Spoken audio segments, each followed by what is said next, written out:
Here's the 5 audience members, the adults. Here's Sarah McIntyre. Thank you for coming and listening to my speech today. I was wondering if there's anybody out here who likes architecture. According to the National Landmark Society, the Toledo Museum of Arts became a member in 1983. We relate architecture into our everyday lives by observing our surroundings. We can drive down the road and notice that our landmarks are always going to be there and that certain structure is the same, like McDonald's for children. Them are very well-known architectural buildings because they use the same architectural standards on every one of their restaurants. Today, I'm going to be delivering a speech on the Toledo Museum of Art, and my central idea is to describe the historical architecture available there in Toledo, Ohio, at the Toledo Museum of Arts. The museum has a variety of art history, including the buildings. I will begin describing the 21st century Libby House on the main campus. This is currently a picture of the Libby House, and I'll pass that around for you. With the great architectural form completed by David L. Stein in 1885, this house was originally built for the local glass pioneer of Toledo, Ohio. And in this home, he used a lot of rich woods like oaks and cherry and mahogany to do the detailed work of the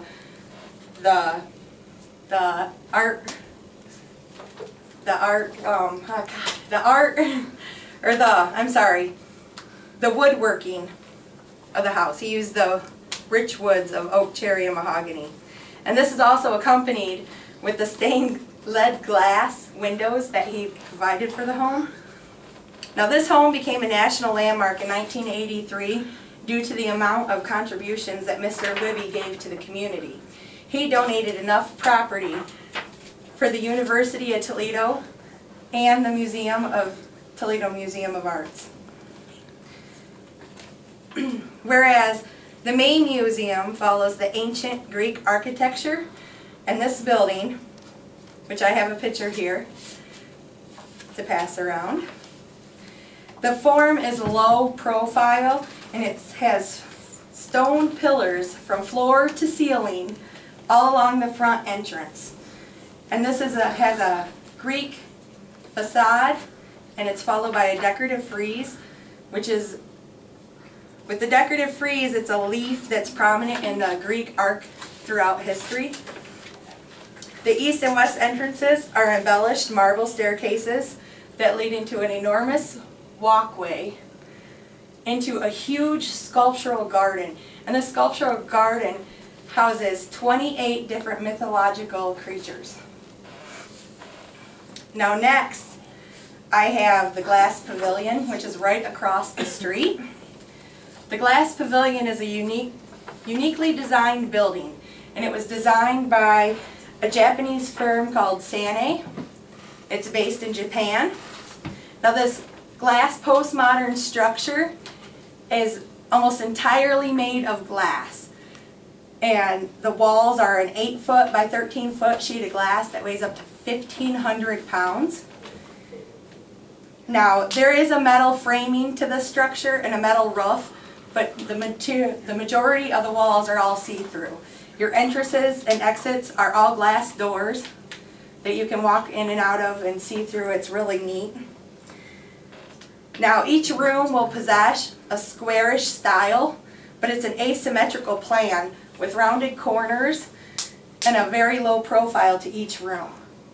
Inside this building, they house thousands of artifacts from the ancient periods all the way through modern art. And today, in the museum store, they sell the art that they create by giving glass blowing demonstrations. And all of the money proceeds go right back into the art gallery. Now, the Libby House, the main museum, and the Glass Pavilion are 3 award-winning aspects of the Toledo Museum of Arts. My central idea was to describe the historical architecture, and not only does the TMA love the art, but they also love the architectural and our history. And I'd like to thank you guys for listening to me about the Toledo Museum of Arts. Yay! Thank you. Card. Yep, and here is my card. My 3x5. Go ahead and get a picture of it. No, don't put it in your mouth.